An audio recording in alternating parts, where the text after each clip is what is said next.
નમસ્કાર મિત્રો, મારી યુટ્યુબ ચેનલ સંજય પટેલમાં આપનું હાર્દિક સ્વાગત છે।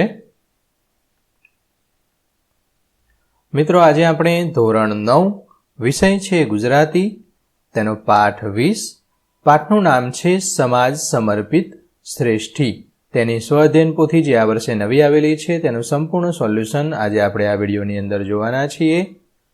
પરંતુ તે પહેલાં જે મિત્રો અમારી ચેનલમાં નવા છે, જેમણે હજુ સુધી અમારી ચેનલને સબસ્ક્રાઇબ નથી કરી, તે અમારી ચેનલને જરૂર સબસ્ક્રાઇબ કરે, વિડીયો લાઇક કરે, શેર કરે અને બેલ નોટિફિકેશન આઇકોન ઓન કરે, જેથી અમારા દરેક નવા વિડીયોની નોટિફિકેશન તમારા મોબાઈલની સ્ક્રીન પર મળી શકે। મિત્રો, આ દરેક વિડીયોનું PDF સ્વરૂપે સોલ્યુશન મેળવવા તમારા મોબાઈલના પ્લે સ્ટોરમાંથી વિશ્વગુરુ સર્ચ કરી એપ્લિકેશન ઇન્સ્ટોલ કરી શકશો। તદ્દન ફ્રી છે, કોઈપણ પ્રકારનો ચાર્જ તમારી પાસેથી લેવામાં આવતો નથી। શરૂઆતની સ્ક્રીન આવી જોવા મળશે, તેમાં સ્વ અધ્યયન પોથી પર ક્લિક કરી ધોરણ પસંદ કરતા, વિષય પર ક્લિક કરતા વિડીયોના ઓપ્શન પરથી તમે વિડીયો જોઈ શકશો અને પીડીએફના ઓપ્શન પરથી તમે PDF સ્વરૂપે સોલ્યુશન મેળવી શકશો। આ ઉપરાંત MCQના બટન પરથી પરીક્ષાની તૈયારી માટેના ચેપ્ટર વાઇઝ તમે તમારા જ્ઞાનની ચકાસણી કરી શકશો। ખૂબ જ સારી એપ છે, એકવાર જરૂર ડાઉનલોડ કરીને જોજો। ચાલો સોલ્યુશન શરૂ કરીએ। તેમાં સૌપ્રથમ અહીંયા જે કઠિન શબ્દો છે આટલું કરો અને કેટલોક લેખક પરિચય થોડોક આપેલો છે, આ તમારે વાંચી લેવાનો છે, જે પરીક્ષાની અંદર ઘણું બધું કામમાં આવે છે। વિભાગ એ છે, જોડકા જોડવાના છે, પહેલાની સામે અ, બીજાની સામે ક, ત્રીજામાં બ આવશે। ખાલી જગ્યાની અંદર ચોથી ખાલી જગ્યામાં 1924, પાંચમી ખાલી જગ્યામાં મનસુખ સલ્લા, છઠ્ઠી ખાલી જગ્યામાં અનુસૂચિત જાતિની બાળા। ક, પ્રશ્નોના જવાબ આપો, તેમાં 7મો પ્રશ્ન, કિશોર વયે નાનજીભાઈમાં કેવી સાહસિકતા હતી? તો કિશોર વયે નાનજીભાઈમાં અણદીઠેલ ભોમ પર પગ મૂકવાની સાહસિકતા હતી। 8મો, ભારતને મહાન બનાવવા માટે નાનજીભાઈ શો મત ધરાવતા હતા? શું માનતા હતા એમ? તો પુત્ર પુત્રીની સમાનતા અને જાતિ વર્ણના ભેદભાવ વગરની સમાજ રચનાનો મત તેઓ ધરાવતા હતા। 9મું છે, આ જ ધર્મનો થાંભલો ખરી પડ્યો, શ્રદ્ધાંજલિના આ શબ્દો કોણે વ્યક્ત કર્યા હતા? તો આ શબ્દો ગામડાની એક અભણ બહેને કયા હતા? 2-3 વાક્યમાં ઉત્તર લખો, જેમાંનો 10મો પ્રશ્ન છે, નાનજીભાઈ મહેતાના જીવનનો પંચશીલ સિદ્ધાંત સમજાવો। તો આ સિદ્ધાંત પરિશ્રમ, પ્રામાણિકતા, કરકસર, સેવાભાવ અને સાહસ પર આધારિત હતો। તેઓ માનતા હતા કે જીવનમાં સફળતા મેળવવા માટે મહેનત અને સચ્ચાઈની જરૂર છે। પૈસાનો યોગ્ય ઉપયોગ કરવો અને સમાજ માટે કામ કરવું એ પણ તેમના સિદ્ધાંતોમાં હતું। નવા કાર્ય કરવા માટે સાહસ રાખવું અને મુશ્કેલીઓ સામે હિંમત ન હારવી એ તેમનો જીવન મંત્ર હતો। 11મું છે, આર્ય કન્યા ગુરુકુળની સ્થાપના પાછળ નાનજીભાઈ મહેતાનો શું ઉદ્દેશ્ય હતો? તો તેનો મુખ્ય ઉદ્દેશ કન્યાઓને સારા સંસ્કાર સાથે શિક્ષણ આપવાનો હતો। તેઓ સ્ત્રી શિક્ષણના સમર્થક હતા। સમાજમાં સ્ત્રીઓને શિક્ષિત અને સશક્ત બનાવવી જોઈએ એવું તેઓ માનતા હતા। કન્યાઓમાં દેશપ્રેમ, સંસ્કાર અને આત્મવિશ્વાસ વિકસે તે માટે તેમણે ગુરુકુળની સ્થાપના કરી હતી। 7-8 વાક્યમાં ઉત્તર આપવાના છે। 12મો પ્રશ્ન છે, નાનજીભાઈ મહેતાની ઉદ્યોગ સાહસિકતા તમારા શબ્દમાં વર્ણવો। તો આ રીતે તમે લખી શકશો। મિત્રો, આ અમારી એક વ્યક્તિગત ચેનલ છે અને જે કોઈ પણ સોલ્યુશન તમે જોઈ રહ્યા છો અમારા વ્યક્તિગત વિચારોને આધીન છે, માટે ના સમજાય તો જ અમારા વિડીયોનો સહારો લેવાનો છે, બાકી સ્વ અધ્યયન પોથી જાતે લખવાનો પ્રયત્ન કરવાનો છે। વિડીયો સારો લાગે તો લાઇક કરો, અન્ય મિત્રોને શેર કરો અને કોમેન્ટમાં આ સિવાય તમારે અન્ય કયા વિષયનું સોલ્યુશન જોઈએ છે તે અમને જણાવો, જેથી અમે તે વિષય પર વિડીયો રેકોર્ડ કરી શકીએ। 13મો પ્રશ્ન છે, નાનજીભાઈ કાલિદાસ મહેતાને યુગાન્ડાના બેતાજ બાદશાહ તરીકે શા માટે ઓળખાય છે? તો નાનજીભાઈ મહેતાએ યુગાન્ડામાં ઉદ્યોગ અને વેપાર ક્ષેત્રે અદ્ભુત સફળતા મેળવી હતી। તેમની પાસે અનેક ઉદ્યોગો અને વેપાર સંસ્થાઓ હતી। તેમની ઈમાનદારી, દાનશીલતા અને પ્રભાવને કારણે તેઓ ત્યાં ખૂબ માન સન્માન પામ્યા હતા। લોકો તેમને આદરથી બેતાજ બાદશાહ એવું કહેતા હતા, કારણ કે તેઓ યુગાન્ડાના અગ્રણી અને પ્રભાવશાળી ઉદ્યોગપતિ હતા। વિભાગ સી વ્યાકરણ વિભાગ છે, તેમાં સાચી જોડણી, વિદ્યાપ્રીતિ, જન્મસ્થળ, આર્થિક, કીર્તિ મંદિર અને કર્મનિષ્ઠ આ રીતે લખાશે।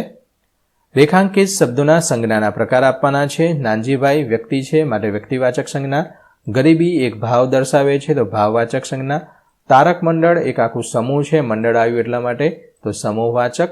આત્મશ્રદ્ધા પણ આત્માનો ભાવ રહેલો છે, શ્રદ્ધા રહેલી છે માટે ભાવવાચક.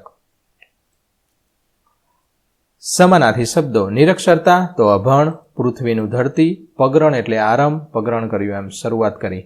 ઉદ્યોગ એટલે ધંધો, નાનપણ એટલે બાળપણ. સંપત્તિ તો દ્રવ્ય મિલકત, મહિલા તો સ્ત્રી, ધન તો સંપત્તિ.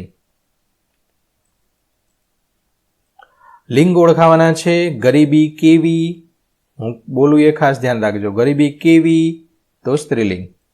પરિણામ કેવું, કેવું આવે તો નપુંસકલિંગ. યુગાન્ડા કેવો, પુલ્લિંગ. સંદેશો કેવો, પુલ્લિંગ.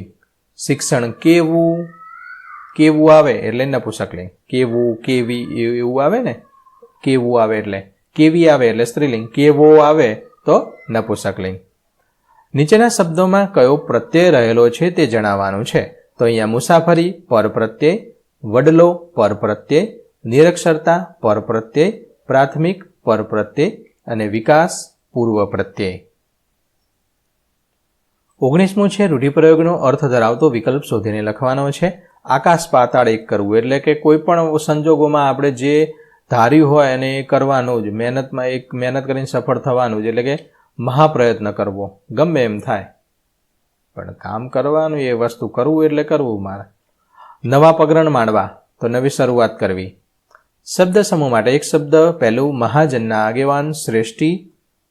યાદગીરી માટે બનાવેલું પ્રતીક, સ્મારક. વાહણના સઢનો થાંભલો, કુવાસ્તંભ.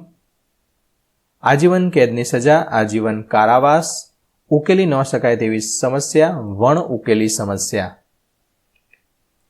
ધ્વનિ છૂટા પાડવાના છે, એક એક અક્ષર છૂટો પાડવાનો છે. આ પ્રમાણે તમે પાડી શકશો.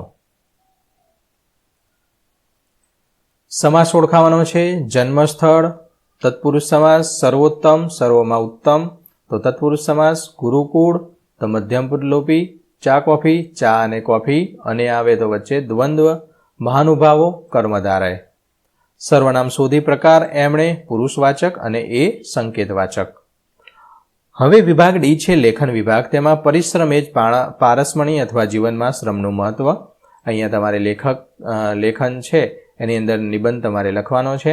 આ ઉપરાંત આપણી એપ્લિકેશનની અંદર ગ્રામર વિભાગની અંદર પણ નિબંધ, વ્યાકરણ વિભાગની અંદર નિબંધ આપેલા છે. 3 ભાષામાં છે, એમાંથી પણ તમે લખી શકશો.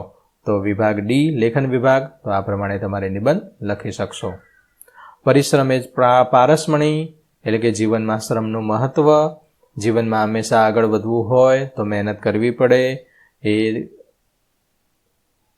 ગીતાની અંદર પણ કૃષ્ણ ભગવાને કહ્યું છે, મહેનત કરતો જા, કામ કરતો જા, હાક મારતો જા, ફળની આશા રાખે નહીં. ફળ આપવા માટે હું તૈયાર છું, પણ ક્યારે? તું મહેનત કરીશ તો હું તને ફળ આપીશ. મહેનત વગર કોઈ મફતનું કે એમને કોઈ કંઈ આપતું નથી. કાંઈક તો જોઈએ ને એને આપવા માટે. આપવું તો છે ભગવાનને, પણ તમારે મહેનત નથી કરવી. મહેનત કરો તો થાય. તમારે ભણવું છે, ટકા લાવવા છે, પણ એમ કે ભગવાન હું તમને 10 થી 15 શ્રીફળ વધેરી દે, મને આટલા ટકા લાવી દે, એમ થાય નહીં. મહેનત કરવી પડે. મહેનત કરશો આપોઆપ રિઝલ્ટ મળશે તમને. ઓકે. બીજું છે સિદ્ધિ જેને જય વરે, જે પરસેવે નાય. જે આ પ્રમાણે તમે લખી શકો.